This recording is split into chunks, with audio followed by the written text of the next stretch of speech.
expect when you submit an EB-1A green card application? You expect your application to be approved. Today I'm going to show you some of the things that will make that dream not to ever happen. Today I'm going to teach you 5 things that will kill or destroy your EB-1A green card application. Welcome to my YouTube channel, US Green Card Approved, a channel where we provide information for your immigration transformation. My name is Gertrude Onuoha. I am an immigration attorney. I represent clients within and outside the United States. Today we're talking about 5 things that will kill, destroy, and bury your EB-1A application. Understand that the EB-1A application is a green card application for persons who are considered to be extraordinary. These are people who are considered to be high achievers, the creme de la creme, the 1% in their field. These are persons who have really achieved so much in their area of influence, expertise, or endeavor. Under the law, you are required to establish 3 things in order to prove an EB-1A case. Now, even though we're talking about these 5 things, I just need to, give you a preamble. Number 1, you have to show you're a person of extraordinary ability, either by showing that you got a one-time award, Oscar, Olympic medal, or Nobel Prize, or 3 out of the 10 criteria listed in the regulation. You also have to show you are coming into the United States to continue your work in your area of expertise. And 3, you have to show that your work will substantially benefit the United States. Guys, these are the 3 things that are required. Now I'm going to teach you 5 things that will destroy your case. Number 1, failure to show the evidence. Guys, talk is cheap in the world of immigration. Talk is cheap. Under the law, maybe you don't know this, but under the law, the burden of proof, in other words, the burden of proof is whose responsibility is it to prove this case? Is it the responsibility of the immigration officer or the responsibility of the applicant? So under the law, the burden, the responsibility of proving your case lies on you, because you are the one making the claim. I received a Nobel Prize. You are the one saying, I got an Olympic gold medal, right? You are the one saying, I'm a top-notch cancer researcher, right? So the burden of proof is on you to show the evidence. They don't know you. They've never met you. You are talking about something that has happened over a period of like 20 years. You're saying over a period of 20 years, I've become like a very top mechanical engineer in my field. I've done this and I've done that. You're talking about your achievement, right? Okay, where is the proof? Where is the proof? I've written 41 research papers. Where are the research papers? Failure to provide the evidence will sink your case. You would get an RFE. If you still fail to provide it, the case is going down. That is a no-brainer.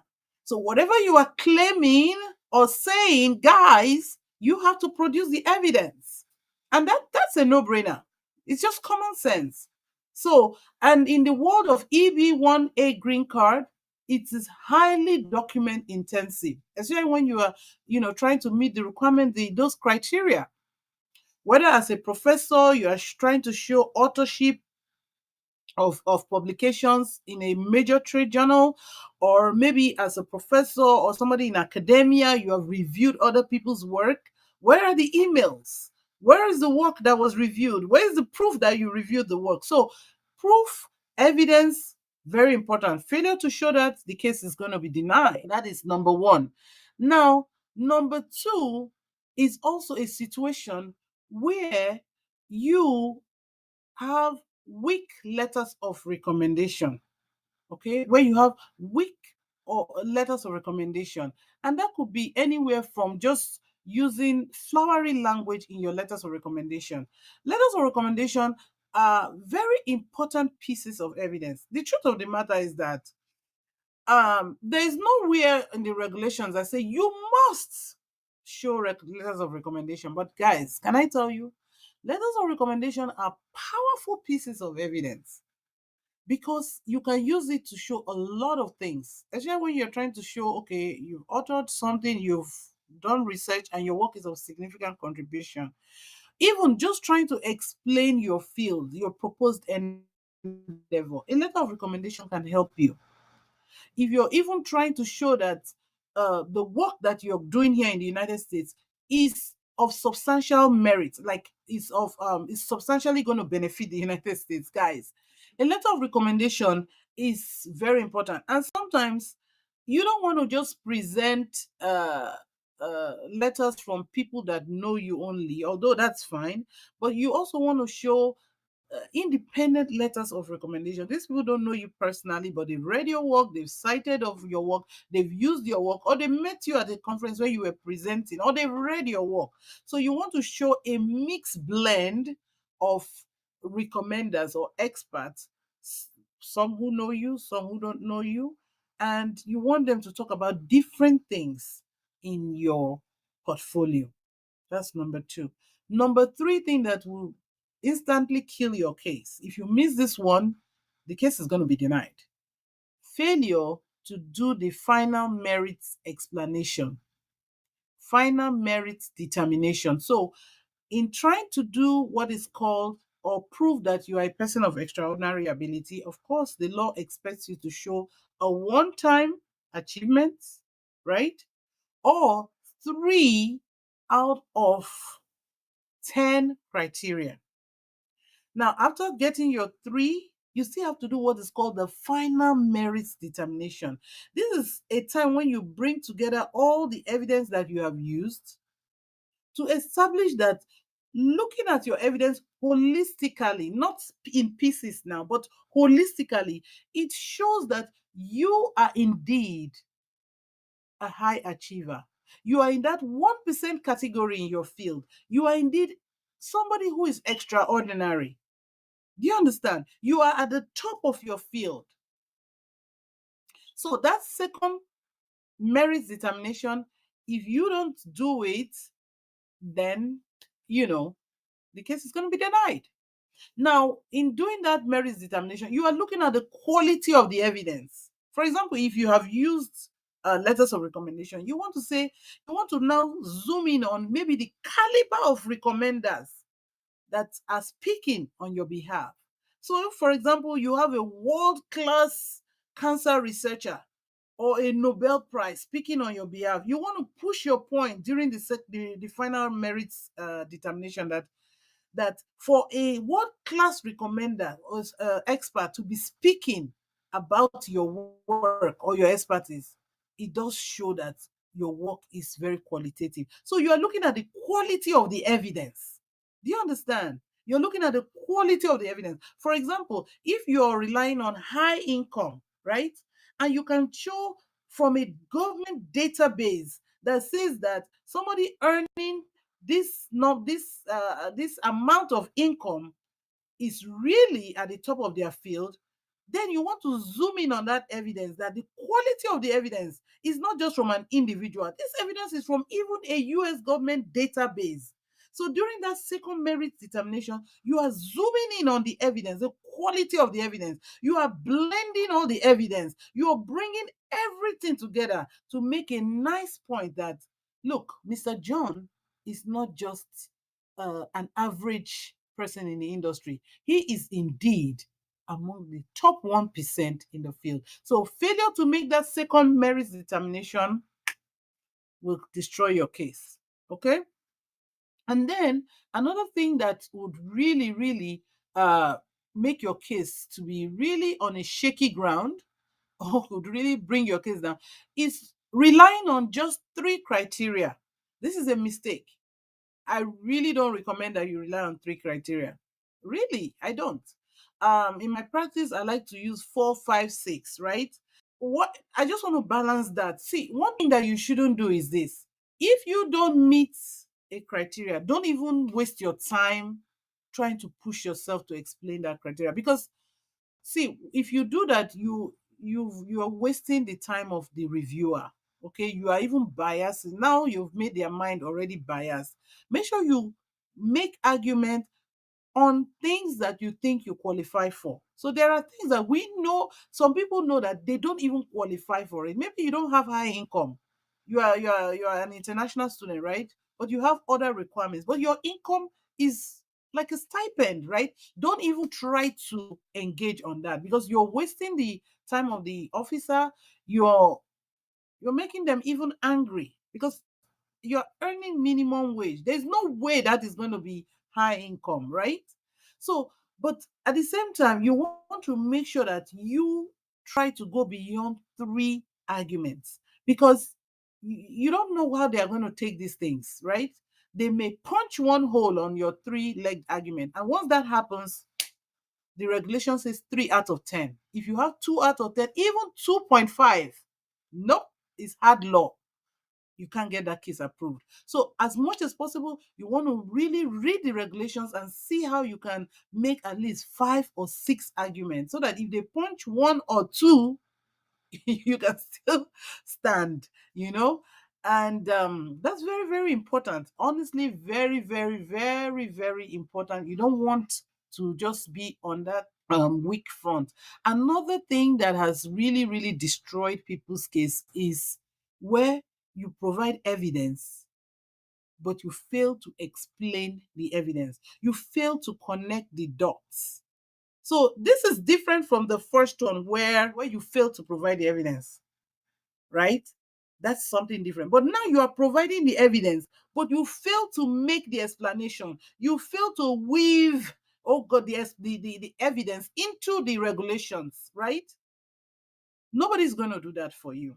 The government is not going to do that for you. So you just dumped on them maybe an offer letter showing that your income is high, but you are not highlighting how that income, you're not explaining. Because remember, the law says that in comparison with others in the field. So if you are using high income in comparison with others in the field, you definitely want to show what high income is in that field. Like, for example, if high income equates to, let's just say, $250,000, right?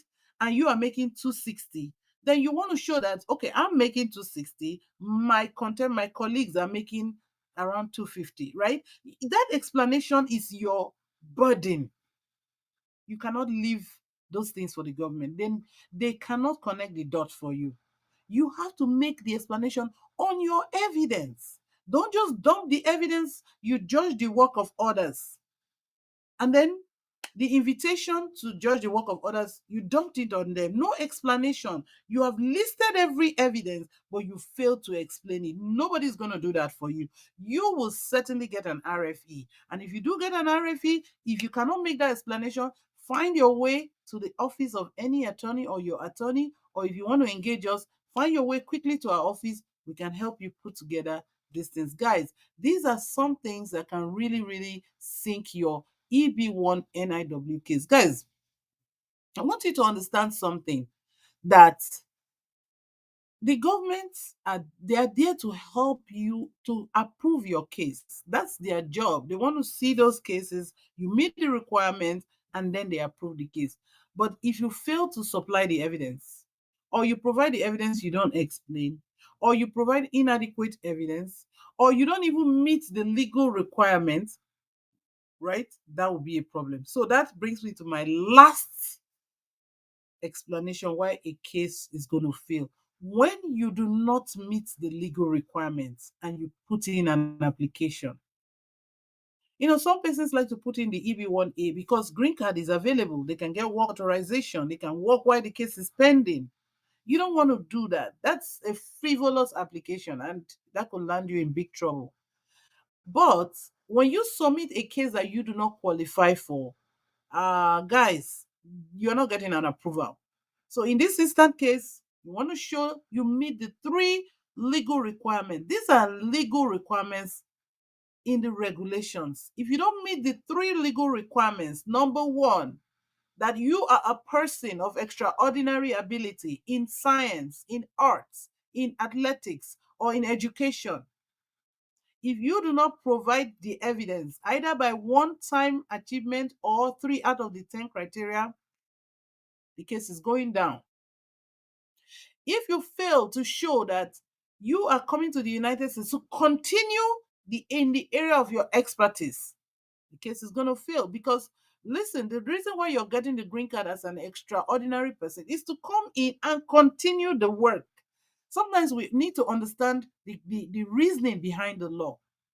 So if you are not going to be able to establish that you're going to come in to continue the work, or the work that you're going to come in to do is different from the area of your expertise, that's going to be problematic. Or your work is not going to substantially benefit the United States. So guys, if you don't meet the regulatory requirements, that case is going to sink. Most likely you might get a notice of intention to deny or even an RFE. Some clients, very smart, immediately they get that, they hop to a lawyer's office and they come to us, we discuss the case. If they meet the requirement, we package the case again, submit, and voila, everything gets, well done. But if you don't respond to that RFE properly, and you don't answer the requirements of the law, and you don't meet the regulatory requirement, these things will bring your case down. We want to see people take advantage of what has been offered. And when you make this application, the joy of this application is that it leads to green card at the end of the day.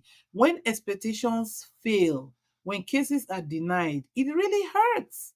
It hurts a lot. No client, nobody wants to see their case denied. Guys, if you can avoid these 5 things I've talked about, it will really put you in that place where your case is most likely going to be approved. If you have really benefited tonight from what I've said, feel free to make a comment on the chat. Feel free to ask your questions and let me know which of these you really think is very problematic. I'll try my best to answer all your questions. And until we meet again, I need you to stay fit and I need you to stay blessed. God bless you. And don't forget to subscribe. Also, don't forget, if you have any questions, feel free to go to my website, go-attorney.com, and schedule a consultation. We can help you. Have a wonderful day.